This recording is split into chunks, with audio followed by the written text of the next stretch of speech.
जी अस्सलाम वालेकुम। बेटे आपको कुछ जनरल कॉन्सेप्ट्स देने लगी हूँ। सबसे पहले तो इलेक्ट्रॉनिक कॉन्फ़िगरेशन लिखने का तरीका बताने लगी हूँ, कैसे लिखी जाती है।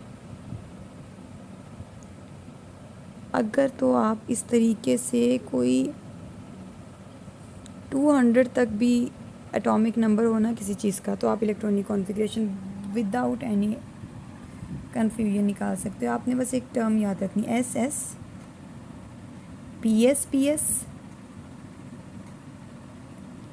एस पी एस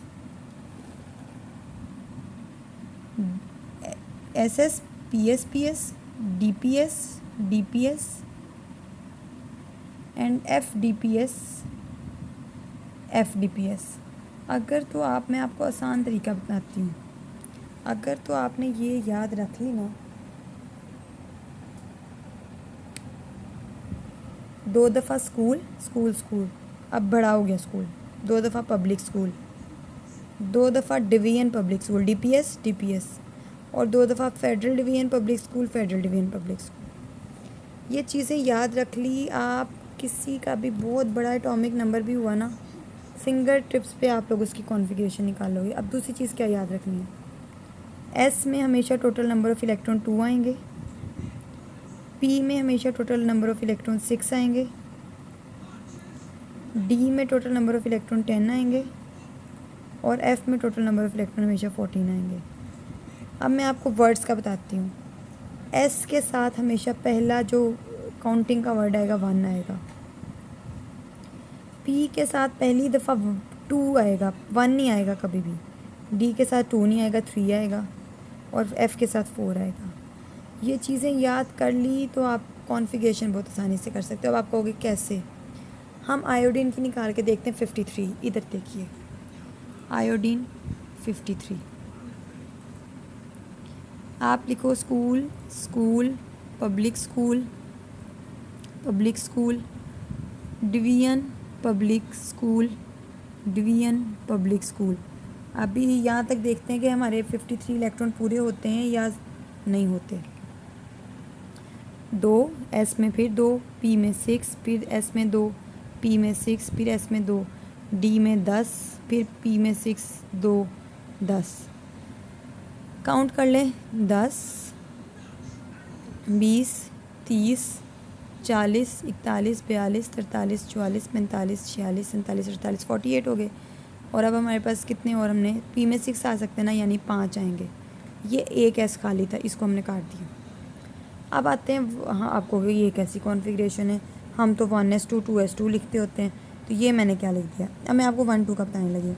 जब मैंने आपको कहा है कि एस के साथ पहला डिजिट आएगा हमेशा 1, तो ये देखिएगा ज़रा, ये फर्स्ट एस है ना, इसके साथ आप 1 लगाओगे। फिर एस आ रहा है, 1 आ चुका है, अब इसके साथ 2 लगाओगे।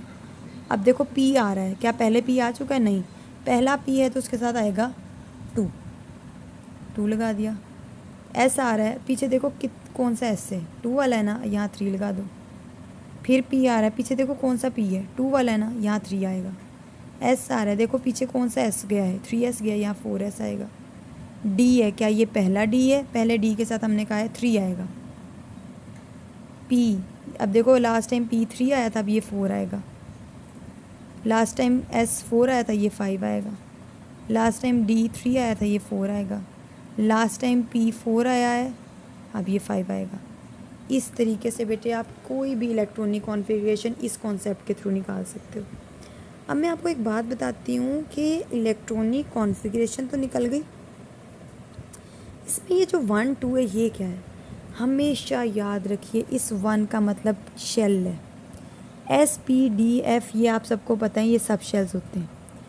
1 2 2 3 3 4 3 4 5 4, दीज आर शेल्स। अब आप कहोगे ये 1 शेल, ये के शेल है, ये पहला शेल है। 2 वाले जितने भी वर्ड्स हैं वो सेकंड शेल हैं। आप कहोगे नहीं ये सेकंड है, ये थर्ड है। नो, 2 आ रहा है स्टार्ट में, ये भी 2 है, ये दोनों सेकंड शेल हैं। फिर जहाँ जहाँ 3 आ रहा है वो ये भी थर्ड शेल है, ये भी थर्ड शेल है, ये भी थर्ड शेल है। आप कहोगे why third shell is above and ये फोर्थ शेल है ना, ये पहले मैंने क्यों लिखा है, थर्ड शेल बाद में क्यों लिखा है बेटे, एस की एनर्जी डी से कम होती है, ये एनर्जी सीक्वेंस वाइज कॉन्फ़िगरेशन लिखते हैं। लेकिन थर्ड शेल आना इधर ही है, ये थर्ड का हिस्सा है, 6 और 2 8 और 10, थर्ड शेल में 18 इलेक्ट्रॉन्स हैं। Fourth shell this is fourth, ये भी फोर्थ, ये भी फोर्थ और ये दोनों फिफ्थ। यानी इलेक्ट्रॉनिक कॉन्फ़िगरेशन में जो फर्स्ट वाले डिजिट हैं 1 2 they represent shell, and SPDF जो है दीज आर सब शेल। ठीक है, अब याद रखिएगा जो शेल्स हैं वो हमारे पास हम इलेक्ट्रॉनिक कॉन्फ़िगरेशन में सबसे पहले लिखते हैं, उसके बाद हम सब शेल्स की बात। अब मैं एक और बात बताती हूँ आपको बेटा, ये जो S है ना, इसकी एनर्जी P की निस्बत कम होती है, फिर D आते हैं और फिर F आते हैं। आप कहोगे कि ये टीचर का तो दिमाग नहीं ठीक, इन्होंने D को 5 दफ़ा लिख दिया है और F को 7 दफ़ा लिख दिया है। बेटे ये एक चीज़ इम्पॉर्टेंट है, याद रखें S हमेशा एक ही है, इसका कोई और ऑर्बिटल नहीं है। P के 3 ऑर्बिटल्स होते हैं, आप लोगों ने पढ़े भी होंगे, PX PY PZ, इनकी फॉर्म में पढ़ते हो। D के 5 हैं, ये आगे 5th चैप्टर में इनके नाम आएंगे। एक होता है DX², Y², एक होता है DZ², एक होता है DXY, एक होता है DYZ और एक होता है DZX। और इसके 7 होते हैं, जिसकी वजह से इसके अंदर 14 इलेक्ट्रॉन आते हैं। इसके 5 होते हैं, जिसकी वजह से इसके अंदर 10 इलेक्ट्रॉन आते हैं। इसके कितने ऑर्बिटल होते हैं, 3, जिसकी वजह से 6 इलेक्ट्रॉन आते हैं। और इसका मज़े की बात है, एक होता है जिसकी वजह से 2 इलेक्ट्रॉन आते हैं। ये सब शेल्स की बात है। सब शेल्स कितने हैं, 4। और आपको पता है सबसे कम S की एनर्जी है और P की एनर्जी S से ज़्यादा है, इनकी एनर्जी सेम नहीं है। S बेटे सफेरिकल है, ये S की डायग्राम है, 2 इलेक्ट्रॉन आ गए। P का X एक्सिस इस तरीके से ड्रा करते हो, P का Y एक्सिस इस तरीके से ड्रा करते हो और P का Z एक्सिस इस तरीके से ड्रा करते हो। डंबल शेप तो है लेकिन तीनों की एनर्जी में डिफरेंस है। ये मैंने जनरल कॉन्सेप्ट समझाने का मतलब क्या है बेटे, I want to tell you all about hybridisation process. इंशाल्लाह नेक्स्ट वीडियो में मैं हाइब्रिडाइजेशन बताऊंगी कि S ऑर्बिटल और P ऑर्बिटल की एनर्जी की डिफरेंस की वजह से एक फिनोमिना कंस्ट्रक्ट होता है जिसको हाइब्रिडाइजेशन कहते हैं। इंशाल्लाह नेक्स्ट लेक्चर में बताऊंगी। अपना ख्याल रखिएगा। अल्लाह हाफ़िज़।